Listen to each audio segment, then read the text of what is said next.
Good morning, everyone.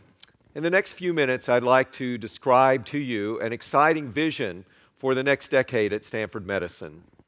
About 9 months ago, John Hennessy, the president of Stanford University, and Steve Denning, the chair of the board of trustees of Stanford, asked us, Amir Rubin, the president and CEO of Stanford Healthcare, Chris Dawes, the president and CEO of Lucile Packard Children's Hospital, myself, and Randy Livingston, the CFO of Stanford University, asked us to work together with our faculty, with the leaders of the two hospitals, to construct a strategic plan and vision for the next decade for Stanford Medicine. It was a great time to do this. There's so much going on today at Stanford and, of course, around the world in biomedicine. Since we're such an integral part of Stanford University, of course, our goal is to have a plan and to have a vision that will continue our preeminence and build upon the strengths of the past to make us truly impactful in the future, as we know we have the opportunity to do. Now, our plan has a theme, and the theme is to lead the biomedical revolution in precision health. I don't think I need to tell anyone here today that we're living in the midst of a biomedical revolution. If the 19th century was the century of chemistry, the 20th century the century of physics, the 21st century is the century of biomedicine. And we need look no further than this room to see evidence of that, or indeed around this great university where 2/3 of the faculty in the chemistry department today are doing biology, biomedical related research. And we could look around multiple other departments throughout the schools at Stanford, in addition, of course, to the School of Medicine, and find evidence of that as well. So there is a biomedical revolution, and the way we see our opportunity in Stanford Medicine to lead it is by leading in precision health. And you can read the case statement there of how we define precision health. We believe precision health is the next generation of precision medicine. But precision health is inherently proactive, predictive, and preventive. To take the precision that's a part of precision medicine and apply it before disease develops in order to hopefully prevent, forestall, or preempt the development of severe disease. So these are a few of the comparators. Of course, both precision medicine and precision health are precise. That's their name, that's their title. They're also personalized. But precision health is proactive, where precision medicine is inherently reactive. Precision health includes prediction and prevention, whereas precision medicine is focused on diagnosis and treatment. Precision health is focused on keeping you healthy, and precision medicine is focused on treating you when you're sick. And precision health is about health care, whereas precision medicine is about sick care. Precision health is driven by big data. Big data is the engine that enables precision health to be successful. And we've heard about that in this conference, and we'll continue to throughout the day. It's bringing together omics. It's bringing together information from the electronic medical record, information from population health science, bringing that together, doing large-scale analysis in order to achieve the maximum quality and longevity of health for specific individuals and for groups as well. It's about bringing together disciplines such as bioinformatics and biostatistics and tools that drive large-scale data analysis. And how are we doing that? We're doing it through our Biomedical Data Science Initiative that you've heard components of at this conference today. We're in the final stages of a process that we believe is going to lead to a new department in the School of Medicine, a department of biomedical data science. And also, we're forming collaborative research hubs and hubs in clinical research informatics that will enable all of our faculty and our students to have access to the analytic techniques that are needed to turn every practice environment into a learning healthcare system type of an environment. Now, of course, precision health has a role in treatment as well. It's getting towards prediction and prevention, but it also very much involves the classic components of precision medicine. It aims to correct, restore, and improve health through bringing the very best basic science and the coordination of clinical care and the evaluation of clinical care, so that every time we deliver care to a patient in our healthcare system, that care is being analyzed and is being fed back in order to determine what the best care is for future patients. That's really the true heart and meaning of a learning healthcare system, where every encounter, every person who's cared for in the system is a part of a much bigger whole that's then analyzed both within a system and increasingly throughout multiple systems in order to determine the best care delivery, the best preventative strategies for that individual's makeup and characteristics. Now, I'd like to give you a few examples here today of precision health in action at Stanford Medicine. The first is an area of maternal and fetal health. In vitro fertilization, as we all know, is an amazing technique. It's an amazing procedure that enables pregnancies when oftentimes they would otherwise be impossible. But we also know that globally, most cycles of IVF are not successful. And the incidence of twin or higher multiple pregnancies, looking across a wide range of IVF facilities, is about 20% or higher. So there's a need for greater precision in vitro fertilization. So Stanford faculty from the Stem Cell Institute, from the Maternal Fetal Health Division in the Department of Obstetrics and Gynecology, from a variety of different areas, began to tackle that problem several years ago. They wanted to look for the indicators at the very earliest stages after fertilization, the indicators and predictors of what healthy embryos could be identified and when they could be identified. And they studied a variety of different potential indicators. And what they found is that the progression in the cell division process during the first 2 days after fertilization and the motility and mobility of embryos during that critical 48-hour period, that those parameters could very accurately predict the viability of the embryo later on. And so they formed a company called Oxygen that's headquartered in Menlo Park. That then led to a commercial product called the AVA test that last year was approved by the FDA and is in use in over 30 IVF facilities today. And already the evidence is that it's improving the success rate of in vitro fertilization. Now that's precision health. It's enabling IVF to be successful a greater proportion of the time. IVF cycles are expensive. They're associated with some degree of risk. So making them more precise and successful is exactly what we want to do.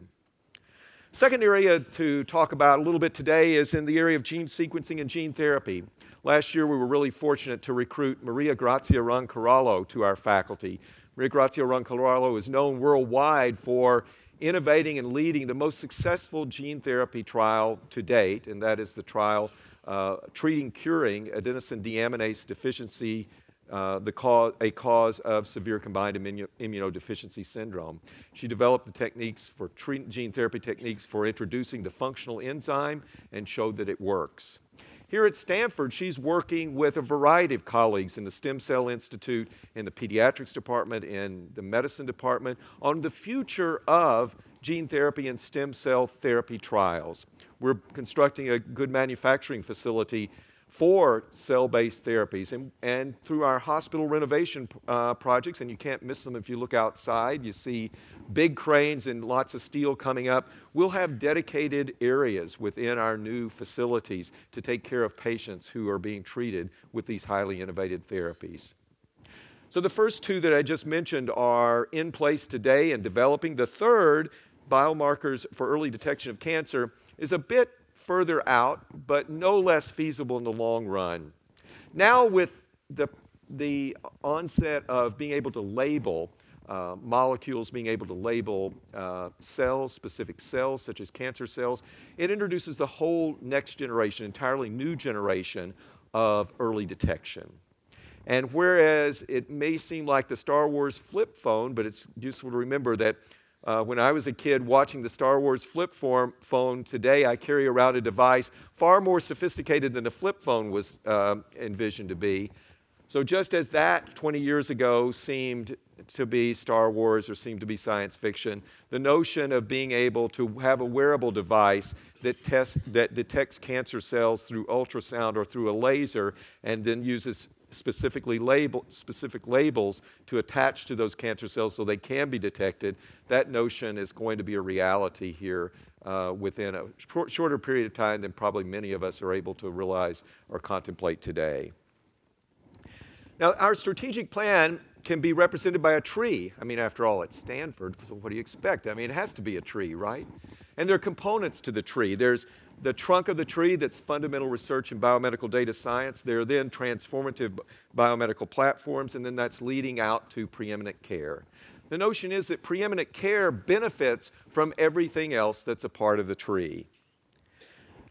So fundamental research in biomedical data science, those are the trunk of the tree. We put them together because they relate so closely to one another and because they are foundational for everything. And everything else in the tree grows and emanates and benefits from the health and from the expanded excellence in fundamental research in biomedical data science.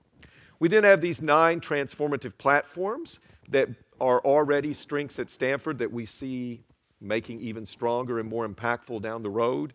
They are in population health sciences, healthcare value science, human immunology, diagnostics and imaging, neuroscience, cancer biology, genomics, ChemH, stem cell and regenerative medicine. Many of these are centered within the School of Medicine, but many of them also are either centered in or involve interactions with areas across the entire university. And that's one of the most remarkable features of our academic medical center, is that we're so well connected to, embedded within, and joined at the hip with this amazing research university, Stanford University. And of course, the tree grows out to have in its full plumage the areas of clinical excellence with many similarities between the adult side on the left and the children's side on the right. And everything builds up then to the newest area, really, I think not only for Stanford, but for all academic medical centers, and that is really the science and the care delivery involved in predictive, preventive, and longitudinal care. So bringing the tree to life, let me talk about 3 examples of each of these areas and how they demonstrate the principles that we follow as we develop a specific strategic plan for each area on the tree. Let me say that as we've worked with faculty leaders, our goal is that every faculty member, every program has a place on the tree. This is not to say that we're going to do this and not that. There's room, there is a home for everyone on the tree, and that's one thing that will make this plan and this tree so powerful. So the 3 examples: a basic science department, chemical and systems biology, a interdisciplinary platform, transformative platform, human immunology. Not entirely coincidentally, you're going to have an entire session on immunology that follows mine, so I'm leading up to that a little bit, but it'll be described much more during the session, and then adult cancer care. The department that I chose to highlight is called Chemical and Systems Biology. Its mission, this is the basic science department, its mission is to explore molecular mechanisms that underlie cellular function and that contribute to human health and disease. Its goals are to understand complex biological systems, predict emergent behaviors, and translate discoveries into new therapies. And the example I want to give you of how that's worked in action, how that's gone into action, is an example of a program led by Dr. Daria Moakley-Rosen, who's a professor in chemical and systems biology. Now, Daria came to Stanford in about 1993. She is a protein chemist. She's interested in kinases. And she noticed that this group of kinases she worked with had specific action in cardiac contractility. And around 1999, she gave a talk at a meeting of cardiologists about the work she was doing with this class of kinases and the manipulation she was making in the kinases and how that was affecting cardiac contractility. And to her chagrin, the cardiologists were like, well, that's interesting, but there wasn't all that much sort of enthusiasm for what she was presenting. The science was great, but as one cardiologist said to her afterwards, you know, we don't really see the clinical relevance of this. How is this going to actually help to treat or prevent heart disease? And then she began to collaborate with a cardiologist, and she began to then look at classes of these kinases that had a specific effect on contractility during or after a myocardial infarction. That then led to a company, various classes of drugs. The company was acquired several years ago by Amgen. Daria started another company. But what she noticed during the process, she was building the plane as she was flying it. Back in the early 2000s, when she was starting the company, when she was getting into the process not only of drug discovery, but then of taking drugs to market, she was learning this herself from the work that she was doing and the work that she was seeking out with others.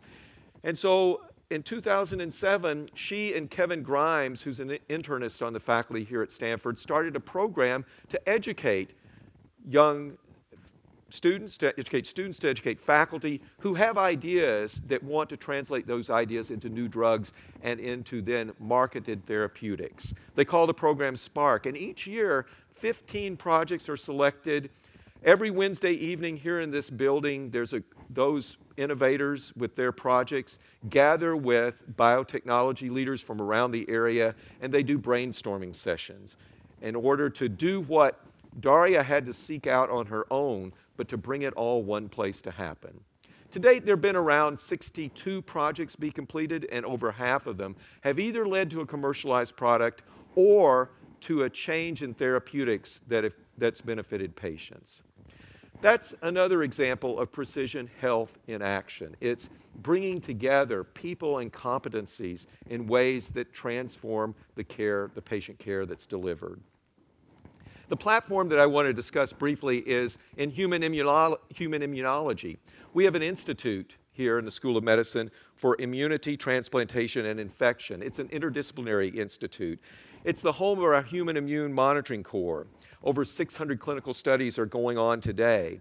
And the innovation I want to highlight is shown in this instrument that appears on the slide. It's the CyTOF instrument. It's a mass spectrometer.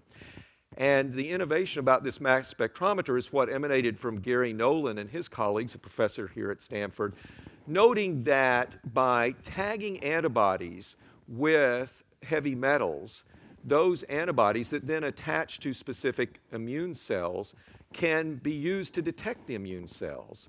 You know, one of the problems with studying the immune system today is probably many of us in this room have had a lipid profile done. We've had our cholesterol checked. We've had our LDL and HDL.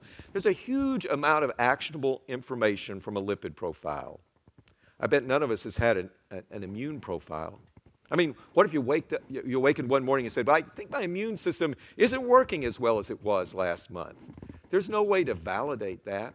We don't have a battery of tests to assess immune function today. But we will in the future, and I'm sure that's something that Mark Davis and colleagues in the next panel will talk about. That's precision health. If we understand the immune system better, we may be better able to detect and treat disorders of the immune system before they manifest themselves in human disease. In cancer care, this is a soup to nuts approach, bringing the very best science then to translational advances, and finally to totally changing the way we deliver care to cancer patients. One example of bringing the very best science is the anti-CD47 antibody trial, the antibody that attacks the don't eat me signal and renders cancer cells susceptible to the immune system, which is in clinical trial today.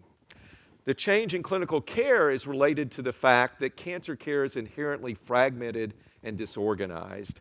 This is true across the board. So much of the burden of coordination of care for cancer patients falls on the shoulders of the patients and their families, and this shouldn't be.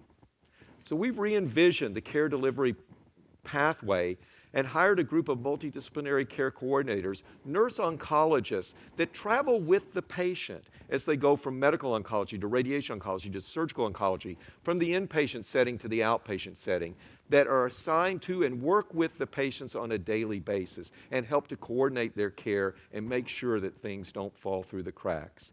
And it's not enough just to do that, but we're studying that. We're studying it in a controlled way to determine where it's working, how it works best, and how it can be improved moving forward.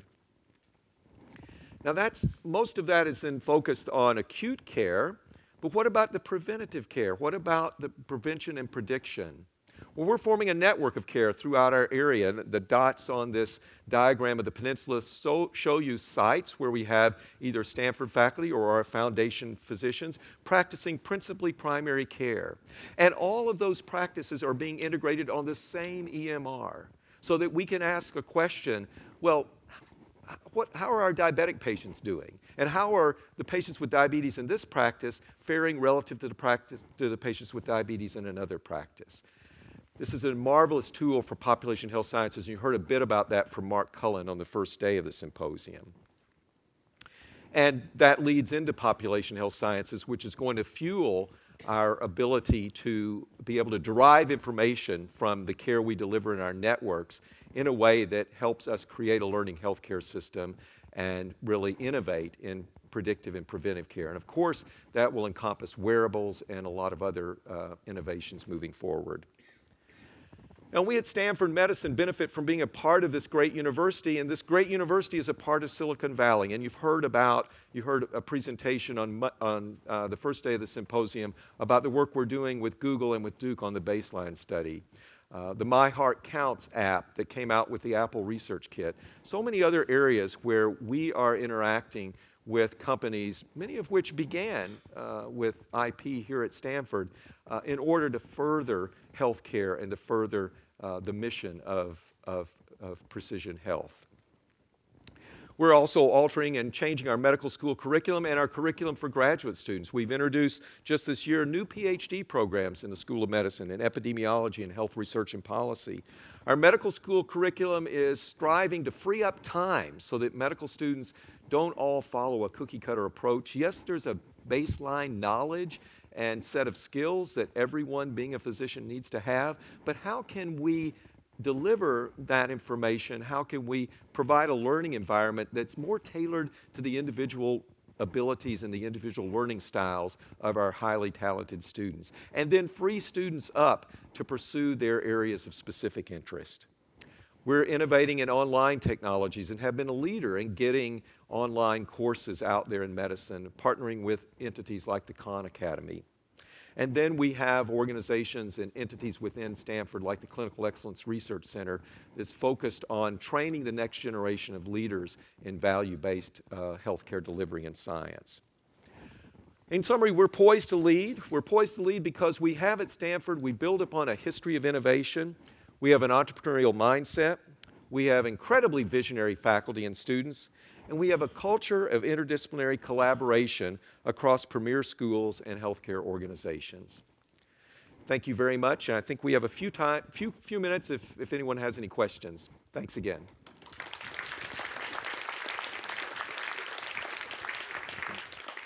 Thank you, Dean Miner, for a really stimulating talk. If you'd like to ask questions, please come up to the mics. We have 3 mics in the room. Thank you, Dr. Miner. I'm Richard Culbertson. I'm Dean of the School of Public Health at Louisiana State University. Welcome. I'm a proud UCSF alum, but you almost got me to sign up. We have trees in Louisiana, too. Unfortunately, they're rooted in swamps. I wish we could send you some water. That would be great. But the swamp I'm referring to in looking at your inspiring vision in precision medicine is the changes we see coming in the payment system, coming out of the doc fix and recent enactments.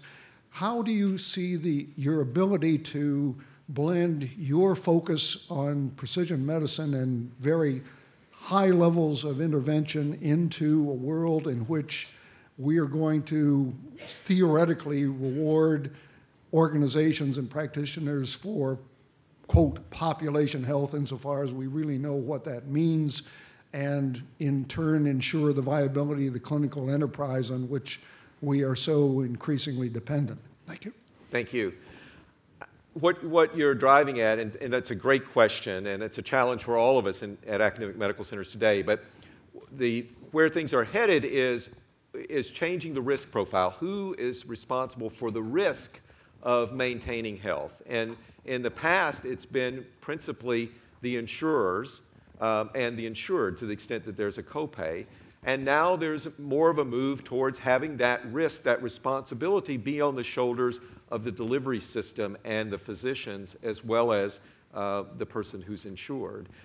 We're preparing for that. We launched our own accountable care organization-like product a little over about 2 years ago called the Stanford Healthcare Alliance, which is a risk-sharing product with ourselves because it's for Stanford University and the 2 hospital employees.